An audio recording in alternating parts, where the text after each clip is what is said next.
नमस्कार दोस्तों, आप सभी का मेरे चैनल पर स्वागत है। दोस्तों, एक दिन गौतम बुद्ध अपने शिष्यों के साथ एकदम शांत बैठे हुए थे।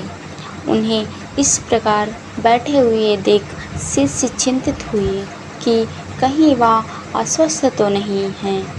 एक शिष्य ने उनसे पूछा कि आज वह मौन क्यों बैठे हैं, क्या शिष्यों से कोई गलती हो गई है।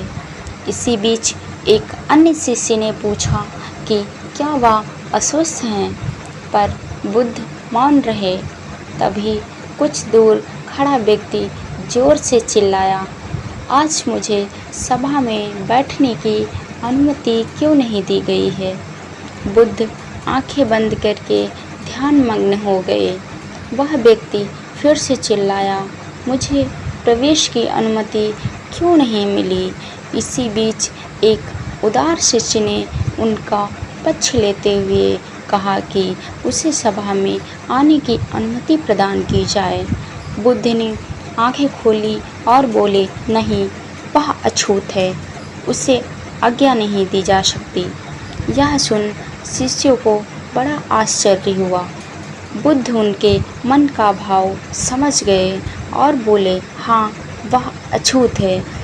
इस पर कई शिष्य बोले, हमारे आश्रम में जात पात का कोई भेद ही नहीं, फिर वह अछूत कैसे हो गया।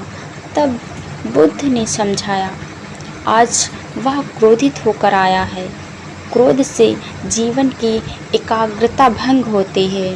क्रोधी व्यक्ति प्रायः मानसिक हिंसा कर बैठता है। इसलिए जब तक वह क्रोध में रहता है तब तक वह अछूत है। इसलिए उसे कुछ समय एकांत में खड़े रहना चाहिए। क्रोधित शिष्य भी बुद्ध की बातें सुन रहा था।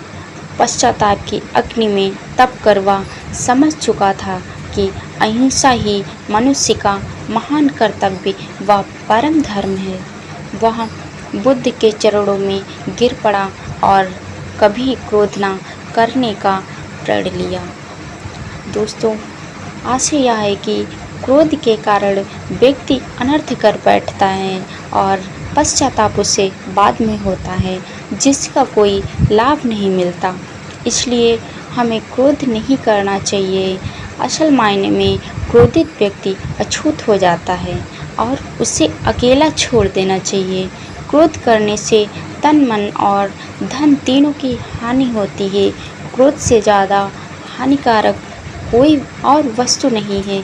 इसलिए हम लोगों को किसी को भी क्रोध नहीं करना चाहिए। धन्यवाद।